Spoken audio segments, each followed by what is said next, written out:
Atenção, motorista de entrega ou carteiro. Às vezes, nosso trabalho nos leva a um lugar onde o perigo nos espera. Essas regras, baseadas em minha experiência, salvarão sua vida. Eu era entregador. Uma vez, tive que entregar uma intimação para um advogado num prédio comercial muito antigo, no meio do nada. O prédio não tinha ninguém à primeira vista e nenhum segurança. Apenas 2 elevadores no meio de uma parede suja e vazia. Regra número 1. Entre no elevador se não encontrar ninguém. E se você ficar preso? Bom, ninguém subirá as escadas correndo para abrir a porta para você. Esse elevador que entrei era antigo, do tipo que desliza para um lado só em vez de abrir a porta no meio. Não havia andar de recepção, que normalmente é o 1. Tinha apenas andares de número par. 2, 4, 6, 8, 10, 12. Regra número 2. Certifique-se de saber qual andar tem saída. Nesse caso, presumi que o andar número 2 era o da recepção, pois era o menor. Isso foi um erro enorme. O elevador então abriu para um corredor muito estreito. O ar estava denso. 2 pessoas não seriam capazes de andar ali, uma do lado da outra. Parecia sufocante. Não havia janelas. Nenhum ruído parecia sair de nenhuma das portas do escritório. Estava tão quieto que pude ouvir a lâmpada zumbindo. Regra número 3. Preste atenção à estrutura do prédio. Bati na porta no fim do corredor, mas ninguém atendeu. O corredor estreito começou a me deixar tonto. Corri de volta para o elevador e apertei o botão para baixo. A porta do elevador se abriu. Entrei e os números dessa vez eram todos ímpares. 3, 5, 7, 9, 11, 13. Regra número 4. Sempre saia pelo caminho por onde entrou. Se outro caminho aparecer, não o siga. Nesse momento, apenas pressionei o número 3, mas nada aconteceu. O botão nem acendeu. Depois que a porta do elevador se fechou, começou a subir. Alguém tinha chamado? Por que abriu no meu andar e ninguém saiu? Regra número 5. Não ande na escuridão. A porta abriu quando chegou no 13º andar. Estava completamente escuro. Quem diabos tinha chamado o elevador nesse andar? Comecei a ficar nervoso. Isso tudo foi muito estranho. Claro que eu sabia que precisava sair daquele lugar o mais rápido possível. Esperei um pouco. Quando a porta do elevador se fechou, pude sentir que algo se movia na escuridão. Então, ouvi um rosnado. O elevador desceu muito e abriu para um corredor curto e estreito com apenas uma porta. Não havia outro elevador ao meu lado, apenas aquele em que eu estava. Fiquei surpreso com isso, pois quando entrei tinham 2. Mas agora era só um longo corredor para uma porta. Saí do elevador para empurrar a porta, mas ela estava trancada. Regra número 6. Sempre presuma que a porta de saída de incêndio está trancada. Elas não deveriam estar trancadas. Fiquei preso naquele andar desconhecido. O que eu não esperava, porém, era me virar e ver algo que fez meu coração afundar. Não havia botão para chamar o elevador. Regra número 7. Se seu celular estiver sem sinal assim que você entrar no prédio, saia de volta e ligue para alguém para dizer onde você está. Isso pode salvar sua vida. Como eu iria sair dali? Fui até a porta novamente. Tentei espiar lá fora pelo pequeno vidro retangular embaçado embutido na porta.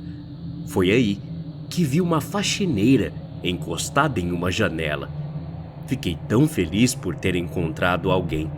Eu estava prestes a chamá-la quando notei sua estranha expressão facial. Regra número 8. Antes de abordar alguém dentro do prédio, Observe primeiro o que essa pessoa está fazendo. A faxineira apenas olhou fixamente pela janela. Então, de repente, pegou um pombo que estava parado próximo e começou a devorá-lo.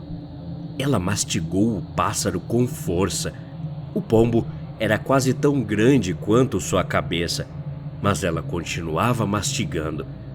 Depois, a faxineira inclinou a cabeça para cima e tentou deixar a gravidade ajudá-la a engolir a ave. Enquanto as asas do pássaro batiam e suas pernas se contraíam, ela deu mais uma grande mordida, que fez o corpo do pássaro espirrar sangue por todo o seu rosto. Sangue também escorria em suas roupas. Assim que ela se virou ligeiramente em minha direção, eu rapidamente me abaixei. Para ser sincero, quase caguei nas calças. Que lugar é esse? Eu estava com tanto medo naquele momento. Corri de volta para o elevador, sem saber se a senhora comedora de pombos tinha me visto. Como não havia botão para chamar, bati forte na porta do elevador. Surpreendentemente, quando fiz isso, a porta se abriu. Pensei que, se esse andar fosse o 3, então eu deveria subir. Apertei o 5, pensando o tempo todo naquela senhora. Além de comer pombo vivo, seu comportamento não parecia humano. Era como se ela fosse outra coisa, fingindo ser humana. O 5º andar parecia uma cópia do 6º andar. Saí do elevador e fui até a escada. Desci apenas um andar e era um beco sem saída. A escada simplesmente acabava numa parede. Corri de volta a escada acima. Eu pensei que se estivesse um andar abaixo do 5º, no caso o 4º, então se eu subisse 2 andares, deveria estar no 6º andar. Levantei a cabeça e vi a placa, 2º andar. Eu estava tão confuso e frustrado que tive vontade de chorar. Regra número 9. Fique atento e perceba quando o seu entorno é hostil. Até esse momento, pensei só que eu poderia estar com a cabeça cheia e alucinando coisas, mas a cada vez ficava mais claro que esse prédio foi projetado para me prender nele. O fato de nenhum dos andares ter janelas no corredor era intencional. Eu também acabei de perceber o que fiz de errado de acordo com a regra número 3. Na entrada, o elevador ficava no meio, mas quando se abria em cada andar, ficava sempre em uma das extremidades do corredor. Isso significava que, de alguma forma, o prédio estava dividido ao meio, e que pode ter até 4 elevadores. Apenas 2 levam à saída e os outros 2 não levam a lugar nenhum. Regra número 10. Se o que está ao seu redor foi projetado para confundir pessoas normais, faça algo anormal. Eu pressionei o botão. Um elevador se abriu. Este só levava a números ímpar, então também era uma isca.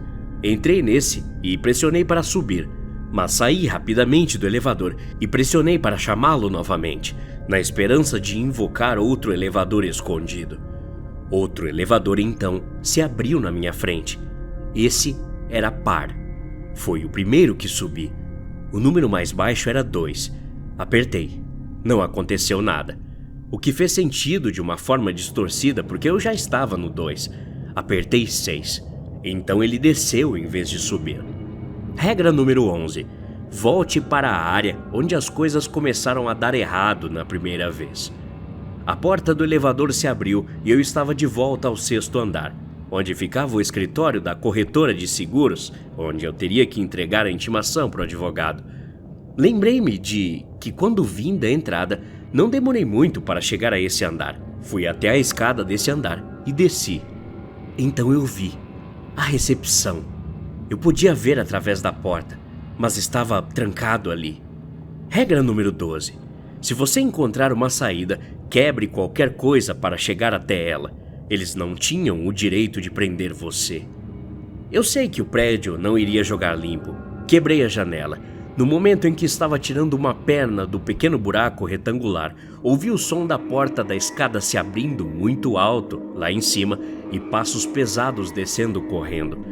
Pensando que a única coisa viva que conheci nesse prédio era a senhora comedora de pombos e a voz raivosa e rosnante do 13º andar, eu não quis descobrir qual deles estava vindo e desci rapidamente. Foi por pouco que não morri. Quebrei algumas regras que quase custaram minha vida. Tudo bem que, agora que saí, percebi que o céu tá numa cor um pouco estranha. Mas, enfim, o meu recado é: existem alguns prédios de escritórios estranhos por aí, mesmo no meio de uma cidade lotada. Se você já viu um prédio cheio de janelas que do lado de dentro não tem nenhuma, você não tem ideia do que tem dentro dele. Portanto, siga as regras. Até a próxima. Obrigado.